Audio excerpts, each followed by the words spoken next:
ஆண்டவராக இயேசு கிறிஸ்துவின் இனிய நாமத்தில் என்னுடைய அன்பார்ந்த வணக்கம் உங்கள் எல்லோருக்கும்.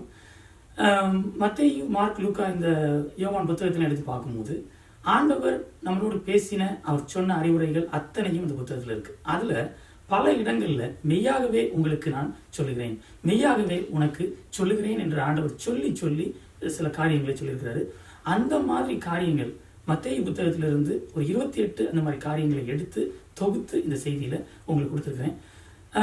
மெய்யாகவே உங்களுக்கு சொல்லுகிறேன், மெய்யாகவே உனக்கு சொல்லுகிறேன் என்று சொல்லி சொன்ன 28 காரியங்களை இந்த செய்தியில தொகுத்துருக்கிறேன். வெறும் மத்தேயு புத்தகத்திலிருந்து மாத்திரமே துவக்கப்பட்ட செய்தி. அந்த புத்தகத்தில் என்ன சீக்வன்ஸ்ல கொடுத்துருக்கிறாங்களோ அதே சீக்வன்ஸ் மாறாம அப்படியே இங்கே கொடுக்கப்பட்டிருக்கு. உதாரணத்திற்கு மத்தேயு 5ஆம் அதிகாரம் 18வது வசனத்தை எடுத்து பார்க்கும்போது, வானமும் பூமியும் ஒளிந்து போனாலும் நியாயப்பிரமாணத்தில் உள்ளது எல்லாம் நிறைவேறும் அளவும் அதில் ஒரு சிறு எழுத்தாகிலும் ஒரு எழுத்தின் உறுப்பாகிலும் ஒளிந்து போகாது என்று மெய்யாகவே உங்களுக்கு சொல்லுகிறேன் என்று அந்த வசனம் சொல்லுகிறது. இதில் நம்ம எப்படி புரிஞ்சுக்கலாம்னா, தேவனாகிய கர்த்தர் மனிதர்களாகிய நமக்கு தந்த வேத பிரமாணம், நியாய பிரமாணம், பழைய ஏற்பாட்டு காலத்துல, பைபிளில் புதிய ஏற்பாட்டு காலத்தில் சொல்லப்பட்டுள்ள அனைத்தும் நிச்சயம் நிறைவேறும் என்று ஆண்டவர் உண்மையாகவே சொல்லுகிறேன் என்று சொன்னதாக நம்ம எடுத்துக்கொள்ளலாம். இதான் உதாரணம். இதே மாதிரி வசனங்கள் 28 வாசிச்சோம்னா ரொம்ப நேரமாக இருந்த செய்தி. சுருக்கமாக சொல்ல வேண்டும் என்றால், அந்த வசனத்தை முழுவதுமாக வாசிக்காமல் அதை முடிஞ்ச அளவுக்கு சரியா மாறிடாமல், அர்த்தம் மாறிவிடாமல் ஒரு சுருக்கமா ஒவ்வொரு காரியத்தையும் சொல்லிட்டு போறேன். முதலாவது காரியம், தேவனாகிய கர்த்தர் மனிதர்களுக்கு தந்த வேத பிரமாணம், பைபிளில் சொல்லப்பட்டுள்ள அனைத்தும் நிச்சயம் நிறைவேறும் என்று மத்தேயு 5ஆம் அதிகாரம் 18வது வசனத்துல பார்க்க முடிகிறது. இரண்டாவது காரியம், உறவுகளோடு பகைமை பாராட்டினால் நஷ்டம் நிச்சயமாக வரும் என்று மத்தேயு 5ஆம் அதிகாரம் 25, 26 வசனங்களில் காண முடிகிறது. மூன்றாவது காரியம், புகழ்ச்சிக்காக தர்மம் செய்தால் பலன் நிச்சயமாக இல்லை என்று கர்த்தர் உண்மையாகவே மெய்யாகவே உங்களுக்கு சொல்லுகிறேன் என்று சொல்லியிருக்கிறார். நான்காவது காரியம், மற்றவர் பெருமைப்படும்படி வார்த்தைகளை போட்டு பயங்கரமாக ஜெபிக்கும் ஜெபம் கேட்கப்படாது என்று மத்தேயு 6ஆம் அதிகாரம் 5வது வசனத்தில் நான் உங்களுக்கு மெய்யாகவே சொல்லுகிறேன் என்று சொல்லியிருக்கிறார். ஐந்தாவது காரியம், மற்றவர் பெருமைப்படும்படி ஒரு சோக முகத்துடன் உபவாசம் செய்தால் அந்த உபவாசம் ஏற்றுக்கொள்ளப்படாது என்று மத்தேயு 6ஆம் அதிகாரம் 16வது வசனத்தில் நான் உங்களுக்கு மெய்யாகவே சொல்லுகிறேன் என்று சொல்லியிருக்கிறார். ஆறாவது காரியம், ஒரு வார்த்தை சொல்லும் என் வேலைக்காரன் குணப்படுவான் என்று நம்பின அந்த 100க்கு அதிபதியின் விசுவாசம் அன்றைய இஸ்ரவேலர்கள் விசுவாசத்தை விட மேலானது என்று மத்தேயு 8ஆம் அதிகாரம் 10வது வசனத்தில் நான் உங்களுக்கு மெய்யாகவே சொல்கிறேன் என்று சொல்லியிருக்கிறார். ஏழாவது காரியம், சத்தியத்தை ஏற்றுக்கொள்ளாத வீடும் சத்தியத்தை ஏற்றுக்கொள்ளாத பட்டணமும் சிட்டியும் நாடும் நியாய தீர்ப்பு நாளிலே சோதோம் கொமோராவை விட அழிவை நிச்சயமாக சந்திக்கும் என்று மெய்யாகவே உங்களுக்கு சொல்லுகிறேன் என்று மத்தேயு 10ஆம் அதிகாரம் 15வது வசனத்தில் காப்பாகிறோம். எட்டாவது காரியம், நற்செய்தியை நிராகரிக்கிற பட்டணத்தை விட்டுவிட்டு ஏற்றுக்கொள்ளும் பட்டணத்துக்கு போங்கள் என்று மத்தேயு 10ஆம் அதிகாரம் 23வது வசனத்தில் நான் உங்களுக்கு மெய்யாகவே சொல்லுகிறேன் என்று சொல்வதை காண முடிகிறது. 9வது காரியம், ஆண்டவராய் இயேசு கிறிஸ்துவின் பேரில் வருகின்ற சிறியவர்களாக இருந்தாலும் சரி, சீடனாக இருந்தாலும் சரி, அவர்களுக்கு செய்யும் உதவிக்கு பலன் நிச்சயம் உண்டு என்று மத்தேயு 10ஆம் அதிகாரம் 42வது வசனத்தில் காண முடிகிறது. 10வது காரியம், தன்னைத்தானே உயர்த்துகிறவன் தாழ்த்தப்படுவான் என்று மத்தேயு 11ஆம் அதிகாரம் 11வது வசனத்தில் நான் உங்களுக்கு மெய்யாகவே சொல்கிறேன் என்று காண முடிகிறது. 11வது காரியம், பழைய ஏற்பாட்டு காலத்தில் வாழ்ந்த அநேக தீர்க்கதரிசிகளும் அநேக நீதிமான்களும் ஆண்டவராய் இயேசு கிறிஸ்துவை காணவும் கண்களில் காணவும் அவர் பேசுவதை கேட்கவும் விருப்பப்பட்டும் அவர்களுக்கு வாய்ப்பு இல்லாமல் போனது. என்னை பார்க்கின்ற கேட்கின்ற நீங்களோ, இந்த ஜனக்கூட்டங்களோ ஆசீர்வதிக்கப்பட்டவர்கள் என்று உங்களுக்கு மெய்யாகவே உங்களுக்கு சொல்லுகிறேன் என்று மத்தேயு 13வது அதிகாரம் 17வது வசனத்தில் காண முடிகின்றது.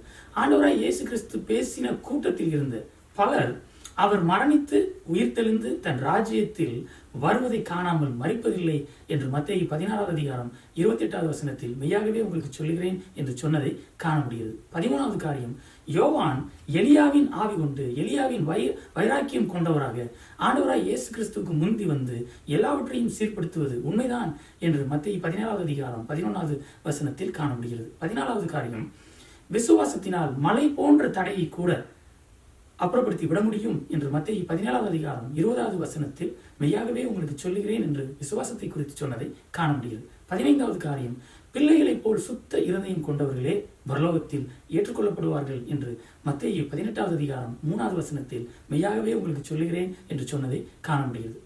16வது காரியம், 100 ஆடுகள் தன்னுடைய மந்தையில் இருந்தாலும் காணாமல் போன ஒரு ஆட்டை கண்டுபிடிப்பவன் அதிகமாய் சந்தோஷப்படுவான் என்று நற்செய்தியை பரப்புவதில் இருக்க வேண்டிய மனநிலையை குறித்து தெளிவாக ஆண்டவராய் இயேசு கிறிஸ்து மத்தேயு 18:13 சொல்கின்றார். 17வது காரியம், பூமியில் நீங்கள் எந்த நன்மையை கட்டுவீர்களோ அதன் பலன் பரலோகத்தில் கட்டப்பட்டிருக்கும் என்று மத்தேயு 18வது வசனத்தில் மெய்யாகவே நான் உங்களுக்கு சொல்லுகிறேன் என்று சொல்லியிருக்கிறார். 18வது காரியம், பணத்தாசை கொண்ட ஐஸ்வர்யவான் பரலோக ராஜ்யத்தில் உள்ளே வருவது மிகவும் கடினமான அரிதான காரியம் என்று மத்தேயு 19வது வசனத்தில் மெய்யாகவே உங்களுக்கு சொல்லுகிறேன் என்று சொல்லியிருக்கிறார்.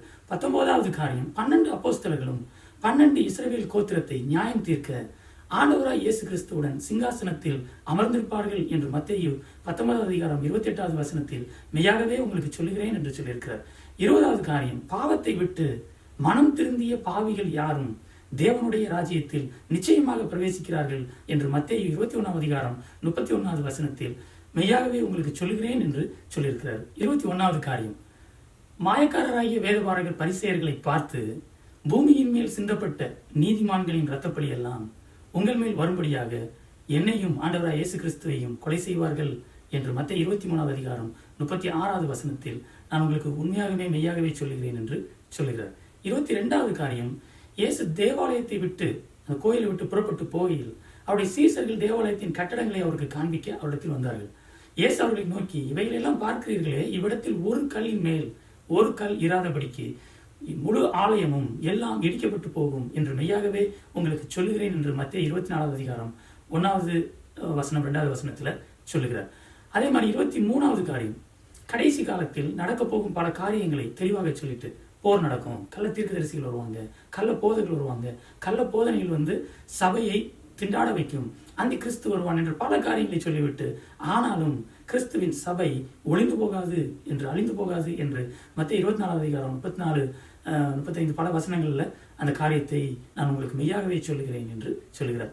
24வது காரியம், உண்மையும் விவேகமும் உள்ள ஊழியக்காரனே, வேலை செய்கிறவனே பாக்கியவான் என்று மத்தேயு 24வது வசனத்தில் நான் உங்களுக்கு மெய்யாகவே சொல்லுகிறேன் என்று சொல்லியிருக்கிறார். 25வது காரியம், ஆண்டவராய் இயேசு கிறிஸ்துவின் வருகைக்கு ஆயத்தம் இல்லாதவர்கள் ஏற்றுக்கொள்ளப்பட மாட்டார்கள் என்று மத்தேயு 25வது வசனத்தில் மெய்யாகவே உங்களுக்கு சொல்லுகிறேன் என்று சொல்லியிருக்கிறார். 26வது காரியம், விலையேறப்பட்ட பரிமள தைலத்தை ஆண்டவராய் இயேசு கிறிஸ்துவின் தலையில் ஊற்றி அவர் மரித்து அடக்கம் பண்ணப்படுவதை இவ்வுலகிற்கு முன்னறிவித்த அந்த சகோதரியை, அந்த ஸ்திரீயை, சுவிசேஷம் உலகத்தில் எங்கெங்கே பிரசங்கிக்கப்படுமோ அங்கெங்கே இவள் நினைப்பதற்காக இவள் செய்ததும் சொல்லப்படும் என்று மெய்யாகவே உங்களுக்கு சொல்லுகிறேன் என்று மத்தேயு 26வது வசனத்தில் சொல்லுகிறார். யூதா என்ற பொய்யான சீடன் தன்னை காட்டிக் கொடுப்பான், அது உண்மை என்று மத்தேயு 26வது வசனத்தில் நான் உங்களுக்கு மெய்யாகவே சொல்லுகிறேன் என்று சொல்லியிருக்கிறார். பேதுரு தன்னை 3 முறை மறுதலிப்பார், ஒரு இரவில் மறுதலிப்பார், அது நிச்சயம் நடக்கும் என்று மத்தேயு 26வது வசனத்தில் நான் உண்மையாகவே சொல்லுகிறேன் என்று சொல்லியிருக்கிறார். இந்த 28 காரியங்களும் உங்களுக்கு பிரயோஜனமாக இருந்திருக்கும் என்று நான் நினைக்கிறேன். இந்த செய்தி உங்களுக்கு பிடித்திருக்கும் என்று நினைக்கிறேன். விருப்பம் இருந்தால் மற்றவர்களுக்கும் இதை ஷேர் பண்ணுங்க, லைக் பண்ணுங்க, சப்ஸ்கிரைப் பண்ணுங்க. ஆண்டவராய் இயேசு கிறிஸ்துவின் கிருபையும் இரக்கமும் சமாதானமும் என்றென்றும் உங்களோடு இருப்பதாக. ஆமீன், ஆமீன்.